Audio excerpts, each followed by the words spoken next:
Hi, welcome to DebtFreeSpending.com. I'm Steph, I'm your host today, and we're going to be talking about how you can become debt-free in 2012. I know many of you probably have New Year's resolutions of health or finances, and we're going to be particularly looking at finances over the next couple weeks. And we're going to be doing that through our blog, DebtFreeSpending.com, through videos, webinars, blog posts, articles, things like that. But before we get started, we want to tell you a little that you can go to DebtFreeSpending.com. If you come over about halfway across the page, you'll find a tab that says Live Debt Free. If you click on that, it's going to outline the 5 big ideas that we're going to be talking to you about today. And quickly, if you take a look under Live Debt Free, there's a section of free forms that will help you work through each of the steps that we're going to be talking about. And the best part is all of this is free. We want to help other people become debt free at no charge. In the last 2 years, my husband and I have paid down about $20,000 worth of debt, and we feel that we can help you do the same thing by implementing some of the things that we've learned along the way. We are not accountants, we are not financial advisors, but I am a teacher with a master's degree, and so I do feel that I can teach people how to do things, and so that's what we're going to be doing, or teaching you strategies on how to become debt-free in 2012. So today we're going to be talking about the 5 big ideas of the plan, and then each video will go into the subsequent ideas of how we're going to help you become debt-free, and we'll get really in depth about all those 5 steps and what you need to be doing along each of the steps along that path. So the first thing that we're going to be talking about today, the first big idea, is prioritizing and getting organized.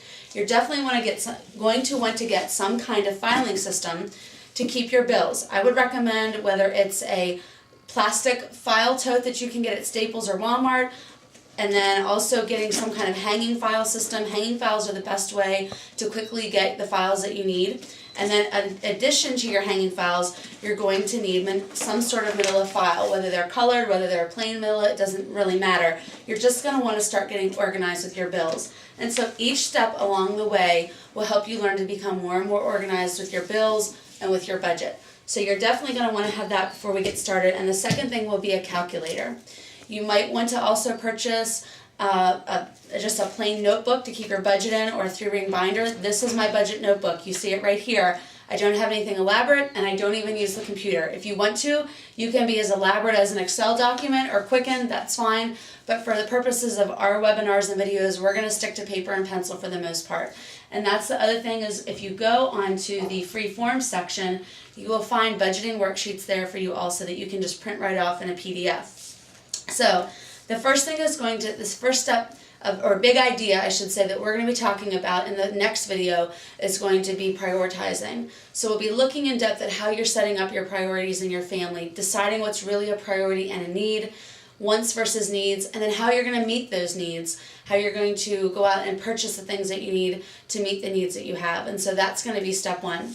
The second big idea that we're going to be talking about is documenting your debt. And that's going to be really important especially if you are heavily in debt. If you are more than $1,000 or even $3,000 in debt, you're going to want to set up a way to document your debt, and we're going to have to come up with some sort, and we'll talk about that. We have some free forms on the blog about how to document your debt, knowing your interest rates, knowing exactly how much you owe. The first step in getting control of your finances is knowing where your money is going and knowing how much you owe. So that's going to be our second video. The third video, we're going to talk about setting up a budget. And so that's going to be a really important one that you're not going to want to miss. Setting up a budget is essential for making sure that you have a decent spending plan and that you're not overspending. And the only way that you can start paying down debt is making sure that you have a surplus, or what we call on our page, margin. Making sure that you have enough left over at the end of every paycheck to even start paying down your debt.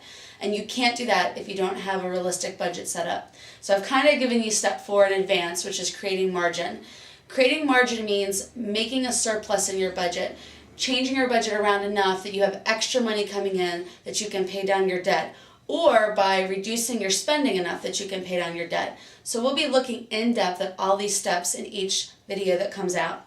The last one is going to be investing your margin. Once you have paid down your debt or have paid off your debt, you will want to start investing. And while we're not financial advisors, we will tell you some ways that people have chosen to invest their money and make interest or make money on the money that they invest. So these are the 5 steps, or the 5 big ideas of the DebtFreeSpending.com plan, and we are excited to be with you this coming year as you come into our family and our home and learn how we do our debt-free pay down. We want to help you learn how to pay down your debt also. So thanks so much for tuning in, and we'll see you in the next segment.